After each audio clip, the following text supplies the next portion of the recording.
हम बोलते वो ऐसे ही बोल देते हैं। हमें ये नहीं पता कि शब्दों में कितनी गहराई होती है। अगर संकल्प बल मजबूत है, मनोबल, आत्मबल, कहते हैं ना इसको तो वचन सिद्धि है, जो बोलता है वो फल जाता है। ये किससे होता है? ये संकल्प बल से। और ऐसे के अंदर नकारात्मक विचार, नकारात्मक लेखन, नकारात्मक सोच।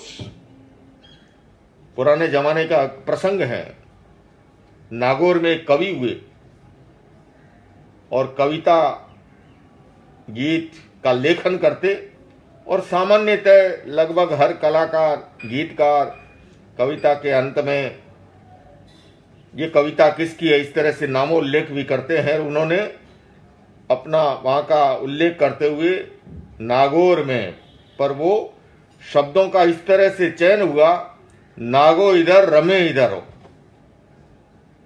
कहा जाता है। वो कवि कालांतर में मस्तिष्क विक्षिप्त हुआ और निगंबर नग्न अवस्था में वो शहर की गलियों में घूमने लग गए। शब्दों का बहुत प्रभाव है। अरे शब्द ही तो है। स से लेकर के अ से लेकर के ह तक, इन्हीं शब्दों से शुभकामनाओं का निर्माण होता है और इन्हीं शब्दों से गाली का भी निर्माण होता है। इसलिए बहुत महत्वपूर्ण है हमेशा अच्छे संस्कारों में सद साहित्य, सद विचार, सद भावनाएं, उससे अपनी आत्मा को भावित करना। जैन दर्शन में भगवान महावीर की वाणी में स्वाध्याय के 5 प्रकारों का वर्णन मिलता है। वाचना, पृच्छना, अनुप्रेक्षा, परिवर्तना, अनुप्रेक्षा और धर्म कथा। वाचना, पृच्छना, परिवर्तना, अनुप्रेक्षा और धर्म कथा।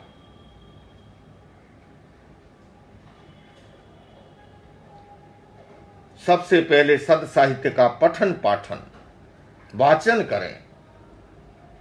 बंधुओं और बहनों, आज इस इंटरनेट के युग में, मैंने कल भी कहा था कि वरदान और अभिशाप 2 नहीं होते हैं। वो तो हमारे दृष्टिकोण पर, हम किस वस्तु का किस तरह उपयोग करते हैं, वरदान भी अभिशाप बन जाता है और अभिशाप को भी वरदान बनाया जा सकता है। यादृगी दृष्टि तादृगी सृष्टि। इंटरनेट का युग है, किंतु ये व्हाट्सएप के जमाने में सबसे बड़ा नुकसान पहुंचा है श्रेष्ठ ग्रंथों के पठन पाठन की प्रवृत्ति पर। दिन भर उसी में लगे रहेंगे। भोजन की टेबल पर बैठे हैं, डाइनिंग टेबल पर परिवार के 6-8 सदस्य बैठे हैं, सभी अपने अपने के अंदर उसके अंदर मशगूल हैं। समूह भोजन का ये था कि जिससे कि आपस के अंदर भोजन करते वक्त भले बात ना करें, किंतु पहले पीछे बहुत से भावनाओं का आदान प्रदान होता था।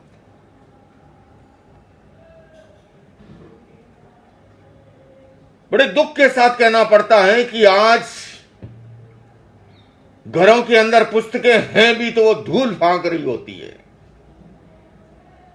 लाइब्रेरी के अंदर भी जो पहले लोगों का जुड़ाव रहता था वह ह्रास होता जा रहा है और इससे बड़ा नुकसान हो रहा है। किसी को भी अच्छा वक्ता बनना है, लेखक बनना है, अगर पठन पाठन की प्रवृत्ति बराबर जो है नहीं है, निखार नहीं आ सकता। वही रटी रटाई 10-15 कहानियां, रटे रटाई 10-15 गीत, रटी रटाई वही कैसेट बटन दबा दो, बंधुओं और बहनों, इसलिए वाचना बहुत महत्वपूर्ण है। और केवल वाचन ही नहीं, भगवान महावीर कहते हैं कि उसके बाद में पृच्छना, जिज्ञासा करना, प्रश्न करना। बंधुओं और बहनों, जिसने भी जिज्ञासा के दरवाजे को खटखटाया है वो मंजिल को प्राप्त हुआ है।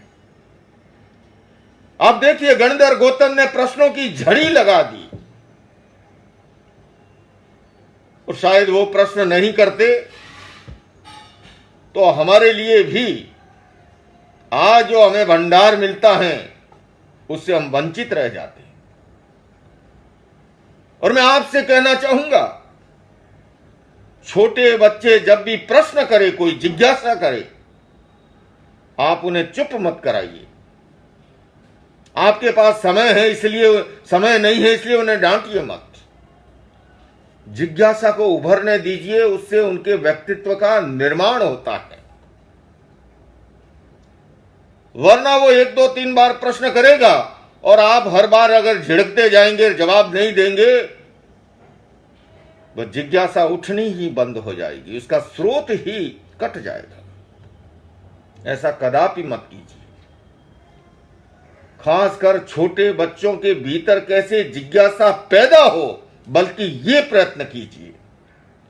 और जो भी जिज्ञासा आए, उनका साइंटिफिक ढंग से, जल्दबाजी में अधकचरा नहीं,